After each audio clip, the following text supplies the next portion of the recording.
जय सोमनाथ। जय सोमनाथ।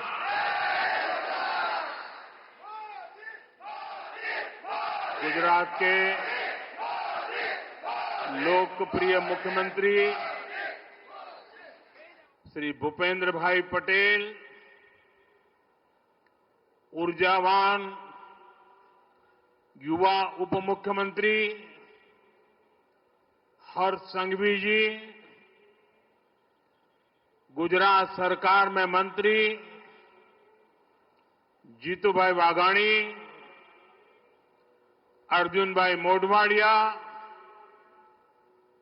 डॉक्टर प्रद्युम्न वाजा, कौशिक भाई वेकरिया,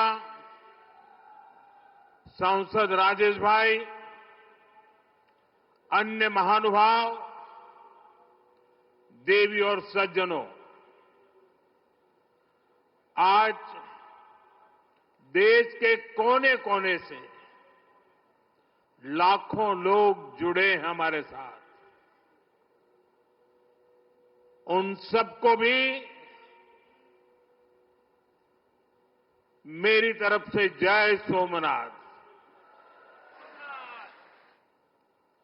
साथियों, ये समय अद्भुत है, ये वातावरण अद्भुत है, ये उत्सव अद्भुत है। एक और स्वयं देवादिदेव महादेव, दूसरी ओर समुद्र की विशाल लहरें, सूर्य की किरणें, मंत्रों की ये गूंज, आस्था का ये उफान, और इस दिव्य वातावरण में भगवान सोमनाथ के आप सब भक्तों की उपस्थिति, ये इस अवसर को दिव्य बना रही है, भव्य बना रही है। और मैं इसे अपना बहुत बड़ा सौभाग्य मानता हूं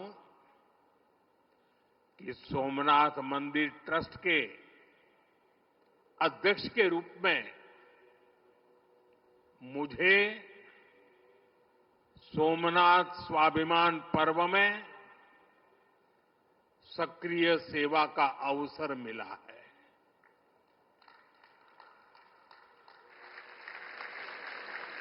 ये पीछे से कुछ और आवाज चल रही है भाई, इसे बंद किया जाए।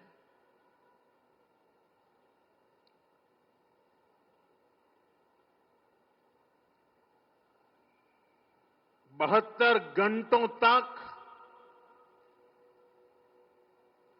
अनवरत ओमकार का नाद, 72 घंटों का अनवरत मंत्रोच्चार। और मैंने देखा कल शाम को 1000 ड्रोन्स द्वारा वैदिक गुरुकुलों के 1000 विद्यार्थियों की उपस्थिति, सोमनाथ के 1000 वर्षों की गाथा का प्रदर्शन, और आज 108 अश्वों के साथ मंदिर तक शौर्य यात्रा, मंत्रों और भजनों की अद्भुत प्रस्तुति, सब कुछ मंत्र मुग्ध कर देने वाला है। इस अनुभूति को शब्द अभिव्यक्त नहीं कर सकते, इसे केवल समय ही संकलित कर सकता है।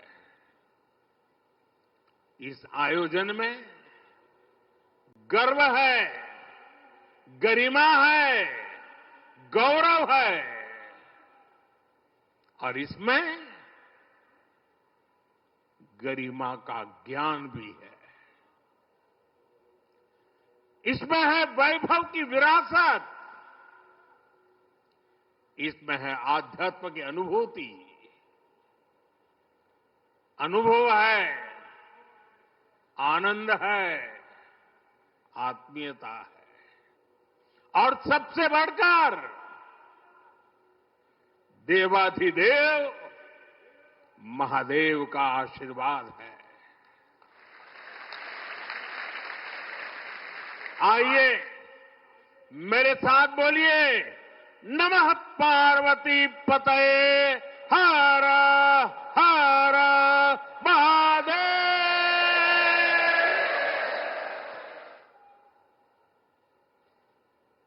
साथियों,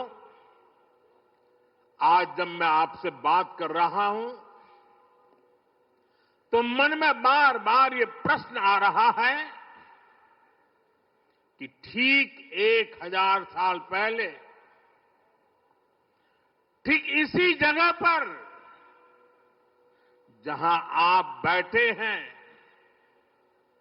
क्या माहौल रहा होगा।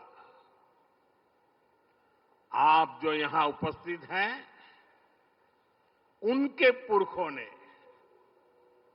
आपके पुरखों ने, हमारे पुरखों ने जान की बाजी लगा दी थी अपनी आस्था के लिए, अपने विश्वास के लिए, अपने महादेव के लिए। उन्होंने अपना सब कुछ न्योछावर कर दिया। 1000 साल पहले तब वो आतताई सोच रहे थे कि हमें जीत लिया, लेकिन आज 1000 साल बाद भी सोमनाथ महादेव के मंदिर पर फहरा रही ध्वजा पूरी सृष्टि का आह्वान कर रही है कि हिंदुस्तान की शक्ति क्या है, उसका सामर्थ्य क्या है। प्रभास पाटन तीर की इस मिट्टी का कण कण शौर्य, पराक्रम और वीरता का साक्षी है। सोमनाथ के इस स्वरूप के लिए कितने ही शिव भक्तों ने, संस्कृति के उपासकों ने, संस्कृति के ध्वज धारकों ने अपने प्राणों की आहुति दी है। आज सोमनाथ स्वाभिमान पर्व पर सबसे पहले मैं हर उस वीर वीरांगना को नमन करता हूं जिसने सोमनाथ की रक्षा को, मंदिर के पुनर्निर्माण को अपना जीवन ध्येय बनाया, अपना सब कुछ देवाधिदेव महादेव को अर्पण कर दिया। भाइयों बहनों, प्रभास पाटन का एक क्षेत्र भगवान शिव का अपना क्षेत्र तो है, इसकी पवित्रता भगवान श्री कृष्ण से भी जुड़ी है। महाभारत काल में पांडवों ने भी इस तीर्थ में तपस्या की थी, इसलिए ये अवसर भारत के अनगिनत आयामों को नमन करने का भी अवसर है। ये भी एक सुखद संयोग है कि आज जब सोमनाथ मंदिर के इस स्वाभिमान यात्रा के 1000 साल पूरे हो रहे हैं, तो साथ ही 1951 में हुए इसके पुनर्निर्माण के 75 साल भी पूरे हो रहे हैं। मैं दुनिया भर के करोड़ों श्रद्धालुओं को सोमनाथ स्वाभिमान पर्व की शुभकामनाएं देता हूं। साथियों, सोमनाथ स्वाभिमान पर्व 1000 साल पहले हुए विध्वंस के स्मरण के लिए नहीं, ये पर्व 1000 साल की यात्रा का पर्व है। साथ ही ये हमारे भारत के अस्तित्व और अभिमान का पर्व है, क्योंकि हमें हर कदम पर, हर मुकाम पर सोमनाथ और भारत में अनोखी समानताएं दिखती है। जैसे सोमनाथ को नष्ट करने के एक नहीं अनेकों प्रयास हुए, दुष्प्रयास हुए, उसी तरह विदेशी आक्रांताओं द्वारा कई सदियों तक भारत को खत्म करने की लगातार कोशिशें होती रही, लेकिन न सोमनाथ नष्ट हुआ और न ही भारत नष्ट हुआ, क्योंकि भारत और भारत की आस्था के केंद्र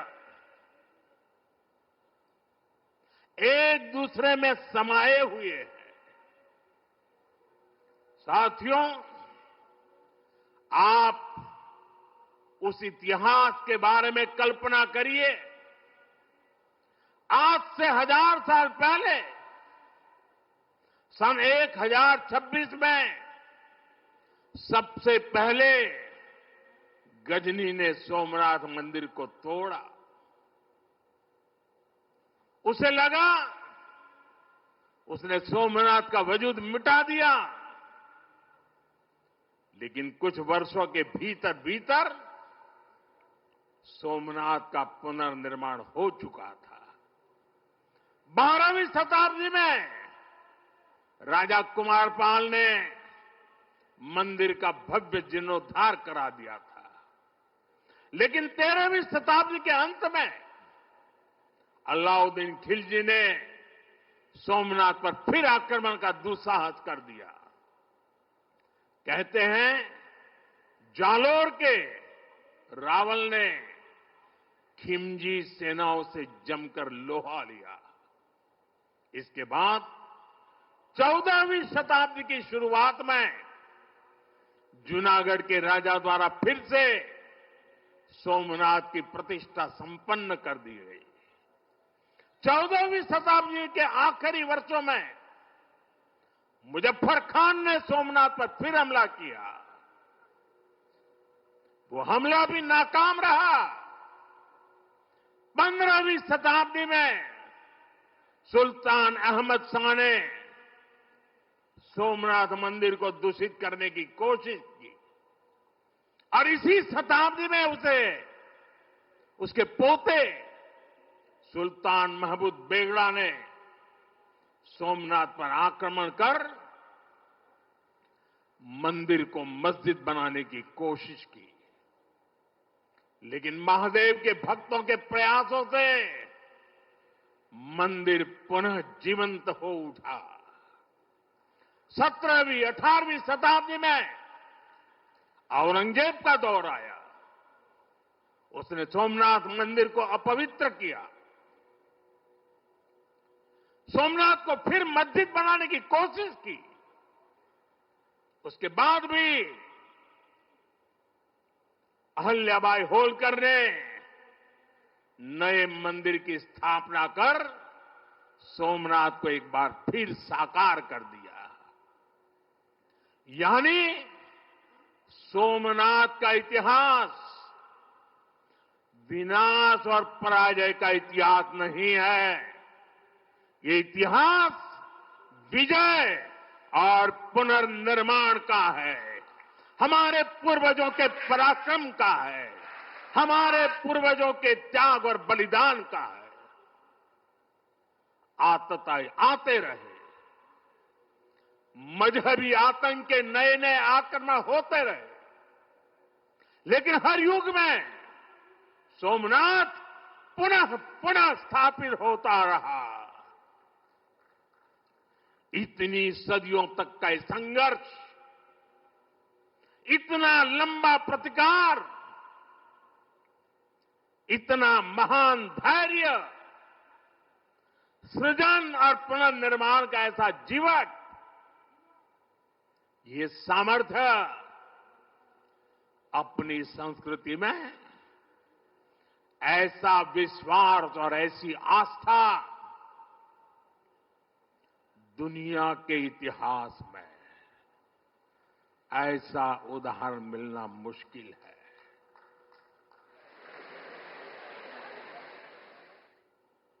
जरा मैंने जवाब आपजो पेला આપણે આપણા પૂર્વજોના પરાક્રમનું પુણ્ય સ્મરણ કરવું જોઈએ કે ના કરવું જોઈએ? આપણા પૂર્વજોએ કરેલા પરાક્રમમાંથી પ્રેરણા લેવી જોઈએ કે નહીં લેવી જોઈએ? એવો કોઈ દીકરો હોય, એવા કોઈ સંતાન હોય કે જે પોતાના પૂર્વજોને ભૂલવા માટેના નાટક કરે? भाइयों बहनों, जब गजनी से लेकर औरंगजेब तक तमाम आक्रांता सोमनाथ पर हमला कर रहे थे तो उन्हें लग रहा था कि उनकी तलवार सनातन सोमनाथ को जीत रही है। वो मजहबी कट्टरपंथी ये नहीं समझ पाए कि जिस सोमनाथ को वो नष्ट करना चाहते हैं, उनके नाम में ही सोम अर्थात अमृत जुड़ा हुआ है। उसमें हलाहल को पीकर भी अमर रहने का विचार जुड़ा है। उसके भीतर सदा शिव महादेव के रूप में वो चैतन्य शक्ति प्रतिष्ठित है, जो कल्याण कारक भी है और प्रचंड तांडव शिव ये शक्ति का स्रोत भी है। भाइयों बहनों, सोमनाथ में विराजमान महादेव, उनका एक नाम मृत्युंजय भी है। मृत्युंजय, जिसने मृत्यु को जीत लिया हो, जो स्वयं काल स्वरूप है। यतो जायते पाल्यते येन विश्वम तमीस भजे लियते यत्र विश्वम। अर्थात ये सृष्टि उन्हीं से उत्पन्न होती है, उन्हीं में लय हो जाती है। हम मानते हैं त्वमेको जगत व्यापको विश्व रूप, यानी शिव पूरे जगत में व्याप्त है। इसलिए इस हम कण कण, कंकड़ कंकड़ में भी उस शंकर को देखते हैं। फिर कोई उन शंकर के कितने स्वरूपों को नष्ट कर सकता है? हम तो वो लोग हैं जो जीव में भी शिव को देखते हैं। उनसे हमारी आस्था को कोई कैसे डिगा सकता था। और साथियों, ये समय चक्र है कि सोमनाथ को ध्वस्त करने की मंशा लेकर आए मजहबी आतताई आज इतिहास के कुछ पन्नों में सिमट कर रह गए हैं। और सोमनाथ मंदिर उसी विशाल समंदर के किनारे गगनचुंबी धर्म ध्वजा को थामे खड़ा है। सोमनाथ का ये शिखर मानो उद्घोष कर रहा है, चंद्रशेखरम आश्रय मम किम करिष्यति वै यम। अर्थात मैं चंद्रशेखर शिव पर आश्रित हूं, काल भी मेरा क्या कर लेगा। साथियों, सोमनाथ स्वाभिमान पर्व इतिहास के गौरव का पर्व तो है ही, ये कालातीत यात्रा को भविष्य के लिए जीवंत बनाने का माध्यम भी है। हमें इस अवसर को अपने अस्तित्व और पहचान को सशक्त करने के लिए उपयोग करना है। आप भी देखते हैं, अगर कहीं किसी देश के पास कुछ 100 साल पुरानी विरासत होती है, वो देश उसे अपनी पहचान बनाकर दुनिया के सामने प्रस्तुत करता है। वहीं भारत के पास सोमनाथ जैसे हजारों साल पुराने पुण्य स्थान है। ये स्थान हमारे सामर्थ्य, प्रतिरोध और परंपरा के पर्याय रहे।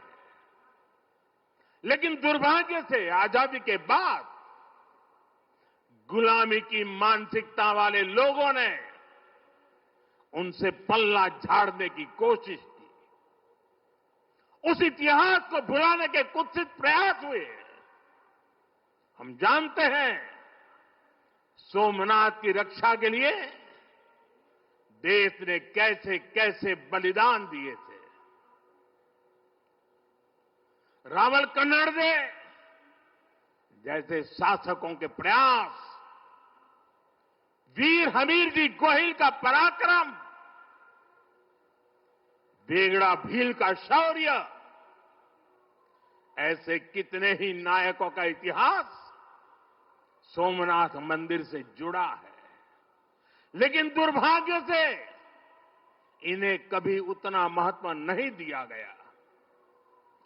बल्कि आक्रमण के इतिहास को भी कुछ इतिहासकारों और राजनेताओं द्वारा व्हाइट वॉश करने की कोशिश की गई। मजहबी उन्माद की मानसिकता को केवल साधारण लूट बताकर ढंकने के लिए किताबें लिखी गई।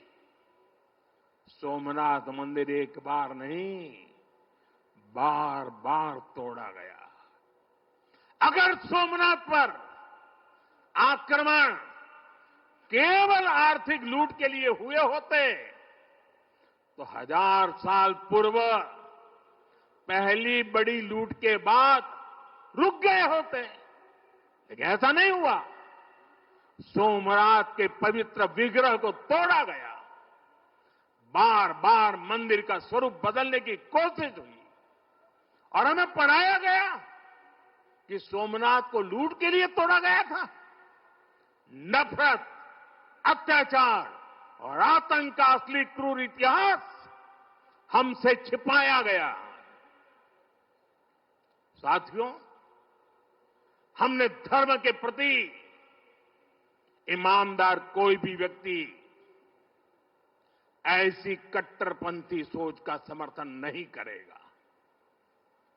लेकिन तुष्टीकरण के ठेकेदारों ने हमेशा इस कट्टरपंथी सोच के आगे घुटने टेके। जब भारत गुलामी की बेड़ियों से मुक्त हुआ, जब सरदार वल्लभ भाई पटेल ने सोमनाथ के पुनर्निर्माण की शपथ ली, तो उन्हें भी रोकने की कोशिश की गई। 1951 में तत्कालीन राष्ट्रपति डॉक्टर राजेंद्र प्रसाद के यहां आने पर भी आपत्ति जताई गई। उस समय सौराष्ट्र के सर्वाधिक मशहूर हमारे जाम साहब महाराजा दिग्विजय सिंह जी आगे आए थे। भूमि अधिग्रहण से लेकर सुरक्षा व्यवस्था तक उन्होंने राष्ट्रीय गौरव को सबसे ऊपर रखा था। उस दौर में सोमनाथ मंदिर के लिए जाम साहब ने 1 लाख रुपए का दान दिया और उन्होंने ट्रस्ट के प्रथम अध्यक्ष के रूप में बड़ी जिम्मेदारी निभाई।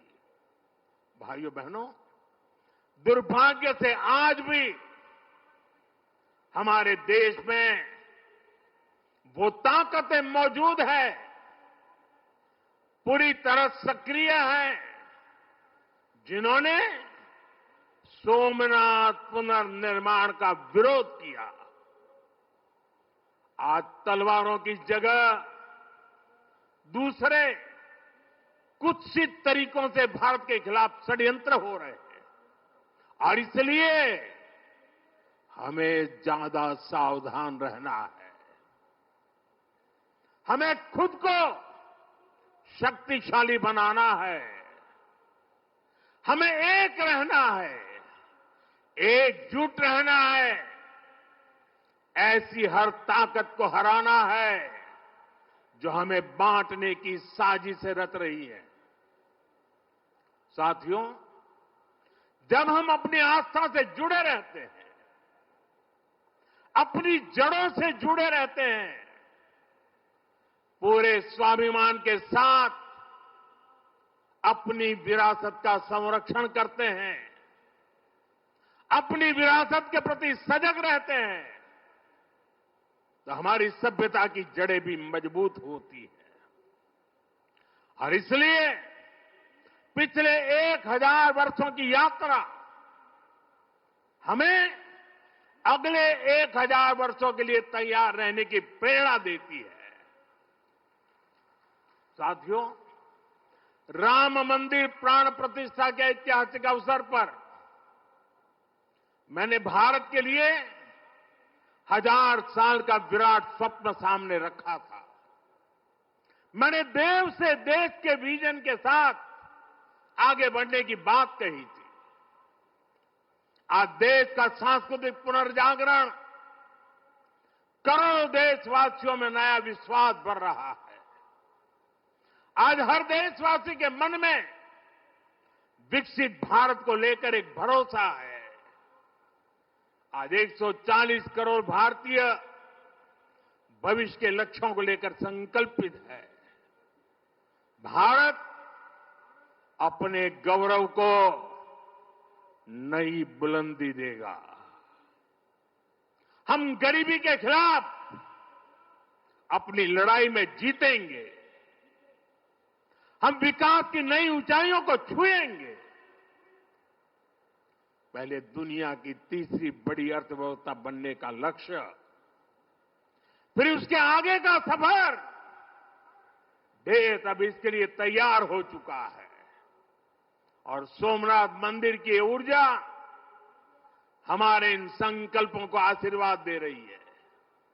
साथियों, आज का भारत विरासत से विकास की प्रेरणा लेकर आगे बढ़ रहा है।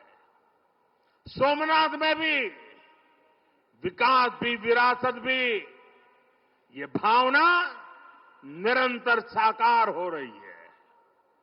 आज एक और सोमनाथ मंदिर का सांस्कृतिक विस्तार, सोमनाथ संस्कृत यूनिवर्सिटी की स्थापना, माधवपुर मेले की लोकप्रियता और उसके रंग, इनसे हमारी विरासत मजबूत हो रही है। गिर लायन के संरक्षण से इस क्षेत्र का प्राकृतिक आकर्षण बढ़ रहा है, तो वहीं प्रभास पाटन क्षेत्र के विकास के नए आयाम भी गढ़े जा रहे हैं। केशोद एयरपोर्ट का विस्तार किया जा रहा है। इससे देश विदेश से श्रद्धालु सीधे सोमनाथ तक पहुंच सकेंगे। अहमदाबाद से वेरावल वंदे भारत ट्रेन की शुरुआत से तीर्थयात्रियों और पर्यटकों का समय कम हुआ है। इस क्षेत्र में यात्रा धाम सर्किट का विकास भी किया जा रहा है।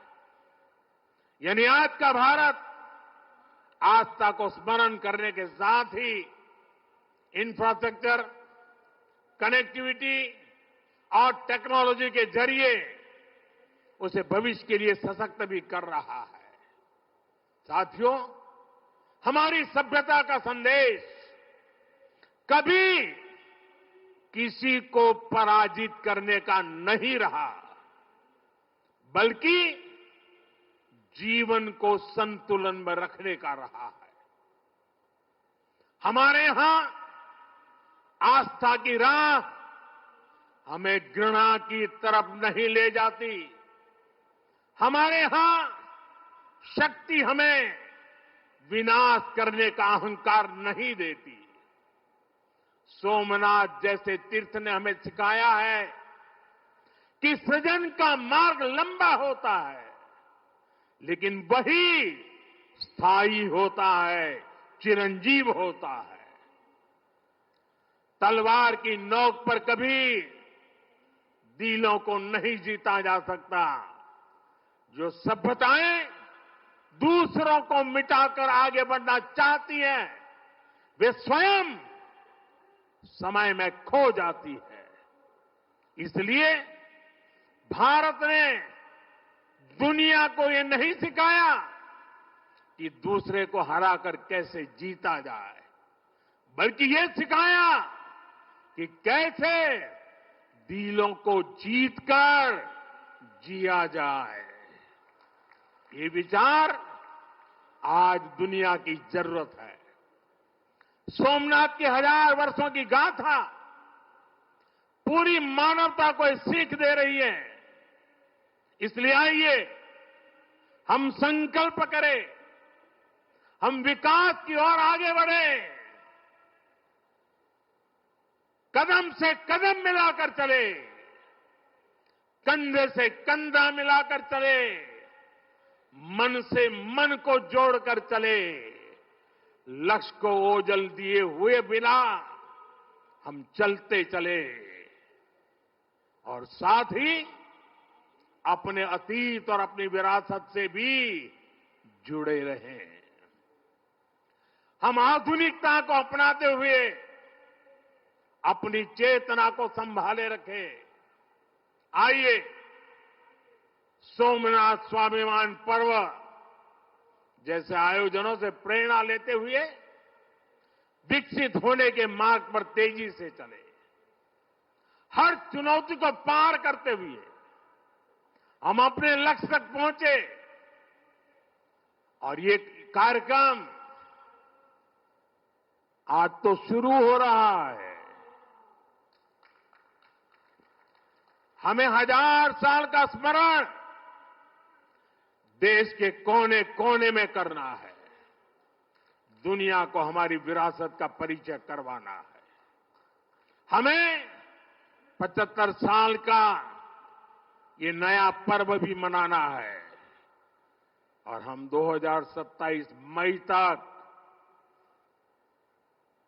इसको मनाते रहें, जन जन को जगाते रहें। जगा हुआ देश सपनों को साकार करने के लिए चलता रहे। इसी कामना के साथ एक बार फिर समस्त देशवासियों को मैं बहुत बहुत शुभकामनाएं देता हूं। हर हर महादेव। जय सोमनाथ, जय सोमनाथ, जय सोमनाथ।